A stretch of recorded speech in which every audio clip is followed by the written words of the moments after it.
Jeans की पैंटों के button निकल जाते हैं तो उनमें बटन लगाने का बहुत ही इजी और सिंपल तरीका लाई हूँ। मात्र 2 मिनट में आपका बटन लग जाएगा। बिना सुई धागा के आप इजीली डोरी कैसे सीधी कर सकते हैं, वो सारी छोटे छोटे ट्रिक लेके आई हूँ जो आपके सिलाई के काम को बहुत ही ज़्यादा आसान बना देगा। तो चलिए शुरू करते हैं। सीधी करने में बहुत ज़्यादा दिक्कत होती है, सुई से फंसा करके धागा निकालने में बहुत ज़्यादा दिक्कत होती है। तो आप कोई भी एक और पट्टी, जैसे हम पाइपिंग के लिए कट करते हैं वैसे आप यहाँ पे एक पट्टी कट कर लीजिए और ऐसा कोई भी एक धागा ले लीजिए। आप नॉर्मल मशीन का भी धागा ले सकते हैं।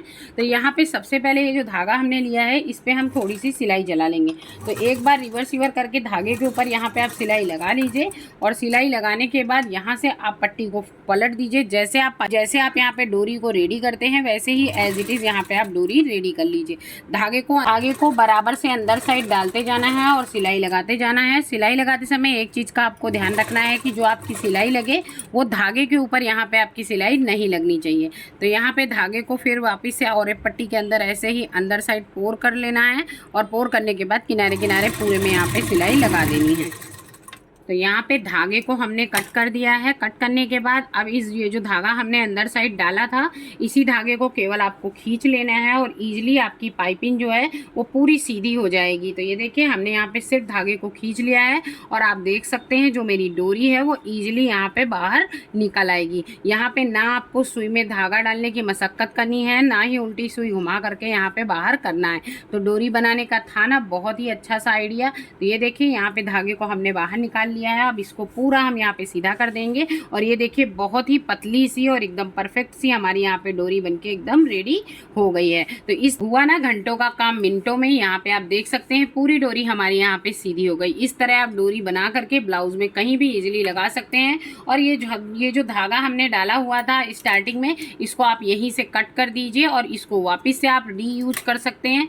वापिस से कोई सी भी डोरी बनाने में आप इसको यूज कर सकते हैं। तो इस तरह आप डोरी बना सकते हैं। घंटों का काम आप यहाँ पे मिनटों में कर सकते हैं। एकदम हमारी ये है कि बहुत बार ऐसा होता है कि हम किसी भी जैसे कोई इलास्टिक लाते हैं उसके बाद पैंट या प्लाजो में डालते हैं तो लास्ट में छोटे छोटे टुकड़े बच जाते हैं। या फिर कभी कभी ऐसा होता है आपने माप करके इलास्टिक काटी होती है फिर वो छोटी पड़ जाती है। तो वो जो छोटे छोटे टुकड़े इलास्टिक के होते हैं इनको आप रीयूज कैसे कर सकते हैं। तो यहाँ पे स्क्वायर में आप कोई भी एक कपड़ा ले लीजिए और ये जो 2 इलास्टिक हैं अगर आप सारी इलास्टिक को जोड़ने के लिए एक दूसरे के ऊपर रख करके जोड़ते हैं तो इससे क्या है आपकी जो इलास्टिक है वो जगह जगह से बहुत ज़्यादा मोटी हो जाती है। तो सबसे पहले आपको यहाँ पे क्या करना है, स्क्वायर में एक कपड़ा ले लेना है। कपड़े के बीचों बीच में यहाँ पे दोनों इलास्टिक के जॉइंट को यहाँ पे रख देना है और एक दूसरे में एकदम अच्छे से मैच कर देना है। मैच करने के बाद सबसे पहले आपको यहाँ पे क्या करना है, दोनों इलास्टिक को आपस में एकदम जोड़ करके ऊपर साइड से यहाँ पे आपको सिलाई चला देनी है। तो एक सिलाई हम यहाँ चला देंगे।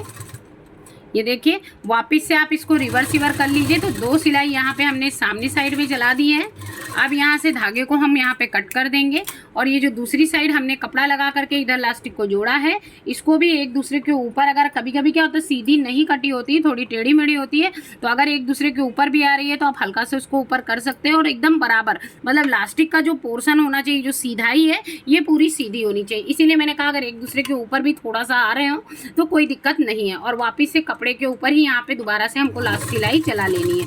इस तरह करके 2-4 बार यहाँ पे आप रिवर्स सिलाई चला लीजिए और रिवर्स सिलाई चलाने के बाद कपड़े के चारों साइड आप एक बार अच्छे से फिर से सिलाई यहाँ पे चला लीजिए और आप देख सकते हैं कपड़े के चारों साइड हमने यहाँ पे सिलाई चला ली है। अब ये इलास्टिक जो है आप किसी भी प्लाजो में डालिए, पैंट में डालिए या फिर कहीं पर भी यूज़ करते हैं तो ये इलास्टिक कभी भी खुलेगी भी नहीं और ना ही किसी प्रकार की समस्या आएगी। मतलब छोटे छोटे टुकड़ों को आप इस तरह इलास्टिक को जोड़ सकते हैं और जोड़ करके एकदम प्रॉपर किसी भी कपड़े में इसको डाल सकते हैं। हाँ ना, छोटे छोटे टुकड़ों का रीयूज आप प्लास्टिक का कैसे कर सकते हैं और इस तरह के टुकड़े छोटे छोटे जो पड़े होते हैं वो हमेशा वेस्टेज में चले जाते हैं। तो अब आपका कभी भी वेस्टेज में इस तरह छोटे छोटे टुकड़े इलास्टिक के निकले तो उनको आप इस तरह जोड़ करके एक बड़ी इलास्टिक बना सकते हैं और किसी भी प्लाजो या पैंट में इस तरह यूज कर सकते हैं।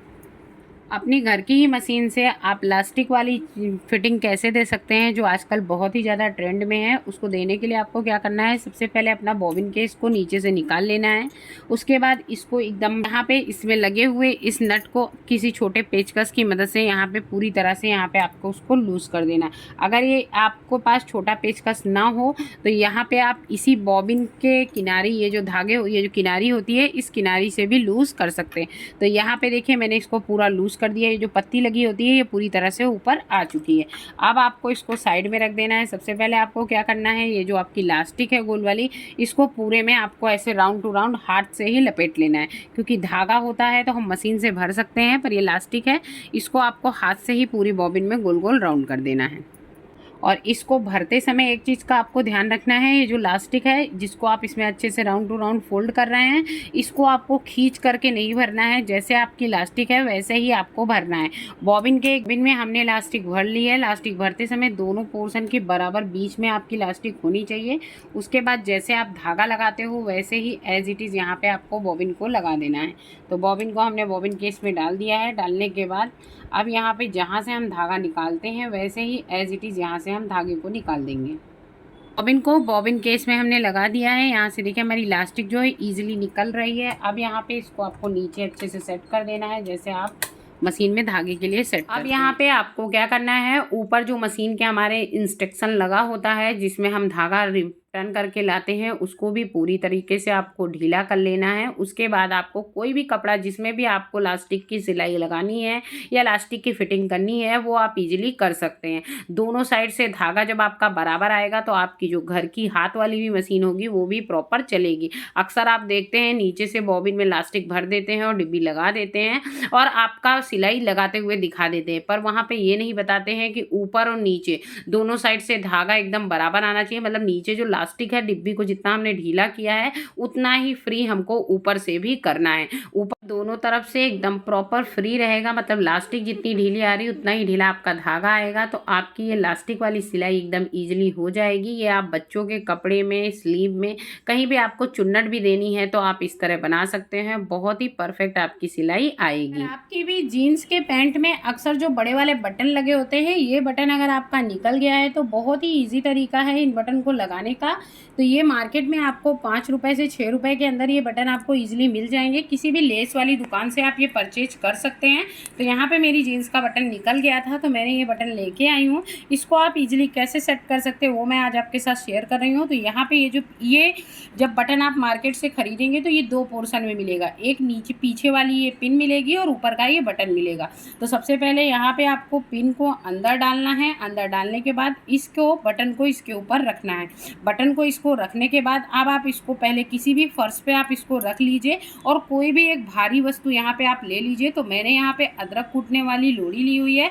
आप इसकी जगह बट्टे या पत्थर का भी इस्तेमाल कर सकते हैं। अब यहाँ पे इसको फर्श पे पहले हम रख लेते हैं क्योंकि ये हमारा टेबल है और टूट सकता है। इसको नीचे एकदम फर्श पे हम रख देंगे। इसके ऊपर ये जो पिन है इसको अंदर डाल देंगे। डालने के बाद आपको यहाँ पे इस पे जब इससे आप इस पे मारेंगे तो एक बार में ही झटके से मारना है। मतलब कहने का मतलब ये है कि जब आप इसको मारेंगे तो आपका जो निशाना है वो इधर उधर नहीं जाना चाहिए। अगर ये आपका निशाना इधर उधर चला गया तो ये बटन आपका वेस्ट चला जाएगा। आपको ऐसा मानना है कि डायरेक्ट ये बटन के अंदर एकदम अच्छे से प्रेस हो जाए। मतलब ये जो ऊपर वाली पिन है ये डायरेक्ट बटन के अंदर ही चली जाए। एक बार में ही मारने से ये लग सकता है, 2-3 बार यहाँ पे आप मारोगे तो बटन आपका ख़राब हो जाएगा। मतलब यहाँ पे जो भी आपका प्रोसेस है वो सिर्फ आपके निशाने मारने का है कि जिससे आपका बटन ईजिली अच्छे से सेट हो जाए। अब यहाँ पे बहुत ही तेज़ी से 2 बार हम यहाँ प्रेस करेंगे और एक बार में ही हमारा बटन यहाँ पे लग जाएगा। तो यहाँ पे आप देख सकते हैं मेरा जो जीन्स का बटन है वो बहुत ही टाइटली यहाँ पे लग चुका है। और एक चीज़ इसी जगह पे मैं आपको और शेयर करूँगी, कभी कभी क्या होता है जब हमारा बटन ये निकल जाता है, जैसे ऊपर का ये बटन हमारा निकल गया तो उसके बाद जो यहाँ पे हमारी जीन्स में जो होल होता है ये थोड़ा बड़ा हो जाता है, जिसकी वजह से दोबारा आप यहाँ बटन लगाते हो तो ये जो पिन है ये आर पार चली जाती है। उस जगह पर आपको क्या करना है, सुई ले लेना है, थोड़ा सा दोनों साइड से यहाँ पर टाँके लगा देने। मतलब इधर से भी टाँके लगा दीजिए, इधर से भी टाँके लगा दीजिए, जिससे इसके होल का जो साइज है वो छोटा हो जाएगा। और वापस से इसी प्रोसेस से इसी तरीके से आप बटन वापस से सेट कर सकते हैं। तो ये देखिए बिना किसी के पास जाए हुए हमारी जीन्स में यहाँ पे ये बटन लग गया है और बहुत ही टाइटली लगा है। मैं यहाँ पे खींच के भी आपको दिखा रही हूँ और काफ़ी परफेक्ट लगा है। तो इस तरह आप जीन्स पे निकले हुए बटन को वापस से यहाँ पे सेट कर सकते हैं। अगर आपको भी प्लाजो, पैंट या फिर सलवार में इलास्टिक साथ में डालने में प्रॉब्लम होती है, मतलब कपड़े के साथ साथ में इलास्टिक को सिलते हैं जैसे, वैसा करने में आपको प्रॉब्लम होती है या फिर आगे बहुत सारी खोल पड़ जाती है, तो आप इलास्टिक डालने का बहुत ही सिंपल और सरल तरीका है। जो भी आपकी कमर की माप है उससे माप से 5 इंच छोटी आप यहाँ पे इलास्टिक को कट कर लीजिए। तो यहाँ पे मैंने उसी माप की यहाँ पे इलास्टिक को कट कर लिया है। इसको मैं साइड में रख दूँगी। मेरी ये जो इलास्टिक है ये 1.5 इंच की इलास्टिक है, तो यहाँ पे आप रख के देख सकते हैं कि ये मैंने यहाँ पे लाइन खींची हुई है। आप भी इस तरह की 2 इंच की पट्टी खींच सकते हैं और जैसे ये पट्टी खींची हुई है यहाँ से आपको इसको फोल्ड कर देना है। फिर यहाँ पे थोड़ा थोड़ा कपड़ा दबा करके पहले आपको यहाँ फोल्डिंग लगा लेनी है। तो यहाँ पे ऐसे करके हम पूरे में पहले यहाँ पे फोल्डिंग लगा लेते हैं और थोड़ी सी जगह यहाँ पे 4 इंच की हम यहाँ पे खुली छोड़ देंगे। तो यहाँ पे इस तरह करके हम फोल्ड कर लेंगे और फोल्ड करके सबसे पहले पूरे में हम एक सिलाई लगा लेते हैं। तो ये थोड़ा थोड़ा कपड़ा फोल्ड करते जाएंगे आधा आधा इंच का, और यहाँ पे पूरे में हम ऐसे ही एक सीधी सिलाई लगा लेते हैं। तो यहाँ पे पूरे में मैंने सिलाई लगा ली है। सिर्फ यहाँ पे 3 अंगुल के आसपास की जगह मैंने यहाँ पे छोड़ दी है। यहाँ पे आपको क्या करना है, कपड़े को वापस से बाहर निकाल लेना है।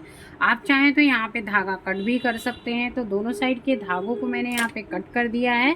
ये जो फोल्डिंग मैंने की है 1.5 इंच की मेरी इलास्टिक है, तो यहाँ पे 1.5 इंच के आसपास ही हमने यहाँ पे फोल्डिंग भी की है। ये देखिए, इस पर हम इलास्टिक हमारी रखते हैं तो वो एकदम बराबर आती है। अब यहाँ पे इलास्टिक के एक सिरे पे हम यहाँ पे पिन लगा लेंगे। इलास्टिक के एक सिरे पे मैंने पिन लगा ली है। अब ये जो जितना पोर्शन मैंने खोला है इधर से ही हम पूरी इलास्टिक को अंदर डाल देंगे। बहुत सारे लोगों को क्या है, इलास्टिक साथ में घुमाने में प्रॉब्लम होती है क्योंकि बहुत सारी सुकड़न आ जाती है, ऐसे छोटी छोटी सी सिलवटें आ जाती हैं, जिसकी वजह से इलास्टिक के साथ मैनेज करना बहुत ही ज़्यादा मुश्किल होता है। ख़ास तौर से उस जगह पे जहाँ पे सीट का भाग ज़्यादा होता है और कमर पतली होती है। तो कमर के हिसाब से हम इलास्टिक डालते हैं, पर सीट की वजह से कपड़ा बहुत ज़्यादा होता है। इसकी वजह से सुकड़न जो होती है, जो सिलवटें यहाँ पे चुन्नटें पड़ रही हैं, ये काफ़ी ज़्यादा हो जाती है। तो पूरे में इसी तरह हम पहले पूरे में अच्छे से इलास्टिक डाल लेंगे। अब यहाँ पे पूरे में हमने इलास्टिक डाल दी है। इलास्टिक डालने के बाद ये जो दोनों पोर्शन है एक दूसरे के ऊपर आपको रख लेना है। एक चीज़ का ध्यान रखना है कि जो इलास्टिक है वो कहीं से मुड़ने ना पाए, और एक दूसरे के ऊपर रख करके अब यहाँ पे एक बार रिवर्स सिलाई लगा करके एक अच्छा सा और पक्का सा हम यहाँ पे एक लॉक बना देंगे। तो सबसे पहले यहाँ पे एक लॉक बना देते हैं। यहाँ पे पूरी इलास्टिक हमारी अंदर चली गई हुई है। अब जो पोर्शन हमारा खुला हुआ था उस पर भी हम यहाँ पे सिलाई लगा देंगे। तो जितना हमारा पोर्शन खुला था उसको वापस से पकड़ करके उसके ऊपर यहाँ पे हम सिलाई लगा देंगे। और सिलाई लगाने के बाद आप देख सकते हैं एकदम इजी तरीके से आपकी पूरे प्लाज़ो में यहाँ पे इलास्टिक पड़ चुकी है। तो यहाँ पे आप देख सकते हैं पूरे प्लाज़ो में काफ़ी अच्छे से यहाँ पे इलास्टिक पड़ चुकी है। जो पोर्शन खुला हुआ था वहाँ पर भी मैंने यहाँ पे सिलाई लगा दी है। अब जो ये सिलवटें हैं, ये जो चुन्नटें हैं, इनको थोड़ा सा इलास्टिक को आप फैलाएंगे तो ये इवनली पूरे में अच्छे से यहाँ पे स्प्रेड हो जाएंगी। और स्प्रेड होने के बाद मतलब इवनली पूरे में चारों तरफ अच्छे से बराबर से मैनेज हो जाएंगी। अब यहाँ पे आपको क्या करना है, अपने यहाँ पे मशीन के फुट्टे की जो सिलाई होती है उसको आपको यहाँ पे 4 पे कर लेना है। और 4 पे करने के बाद अब इसके एकदम सेंटर में यहाँ पे आपको एक सिलाई लगा देनी है। ये सिलाई लगाना इसलिए ज़रूरी है कि कभी कभी आपने देखा होगा जब हम प्लाज़ो को पहनते हैं तो इसमें जो इलास्टिक पड़ी होती है वो हमारी घूम जाती है, मतलब वो हल्की सी टेढ़ी हो जाती है। तो वो टेढ़े होने वाला प्रोसेस ना हो इसके लिए आपको क्या करना है, कपड़े के सेंटर में ही एक बड़े टाका पे सिलाई करके यहाँ पे आपको पूरे में सिलाई लगा देनी है। मतलब टोटली ये 4 नंबर पे मैं हमेशा ये सिलाई लगाती हूँ। वैसे तो मैं प्लाज़ो में इलास्टिक फोल्डिंग के साथ साथ ही डाल देती हूँ, पर बहुत सारे लोगों को फोल्डिंग के साथ साथ इलास्टिक डालने में बहुत ज़्यादा प्रॉब्लम होती है, क्योंकि साथ साथ ऐसी चुन्नटें पड़ती जाती हैं, इलास्टिक को खींचते हैं, फिर डालते हैं, फिर सिलते हैं, तो वो सिलने में प्रॉब्लम आती है। इसलिए आप इस तरह भी सिल सकते हैं। तो यहाँ पे आप इस इलास्टिक को हम खींचते जाएंगे और सिलाई लगाते जाएंगे। यहाँ पे आपको आगे से नहीं खींचना है, केवल आपको यहाँ पे इधर साइड से इलास्टिक को खींचना है और प्रॉपरली आपकी इलास्टिक पड़ती जाएगी और आपका जो प्लाजो है या फिर पैंट है उसका एकदम मार्केट जैसा लुक आ जाएगा। तो यहाँ पे आप देख सकते हैं ईजिली एकदम पूरे में हम इधर के पोर्शन को खींचते जाएंगे और सिलाई लगाते जाएंगे। तो तो यहाँ पे आप देख सकते हैं बहुत ही सिंपल और सरल तरीके से मैंने पूरे में इलास्टिक डाल दिया है और बीच में जो सिलाई लगाई है इसकी वजह से अब हमारी जो इलास्टिक है वो कहीं से टर्न नहीं होगी। तो बहुत ही इजी तरीका है और बहुत ही सिंपल है। तो आई होप सो आपको ये आइडिया पसंद आया होगा। अगर आपको हमारे बताए हुए सारे ट्रिक एंड ट्रिक्स पसंद आए हों तो प्लीज़ हमारे चैनल को सब्सक्राइब कीजिएगा, वीडियो को लाइक कीजिएगा और हमें सपोर्ट कीजिएगा। फिर मिलूंगी गाइज ऐसे ही कुछ यूनिक से ट्रिक एंड ट्रिक्स के साथ, फिर वो चाहे कुकिंग हो या फिर सिलाई। तब तक के लिए बाय बाय, जय श्री कृष्ण।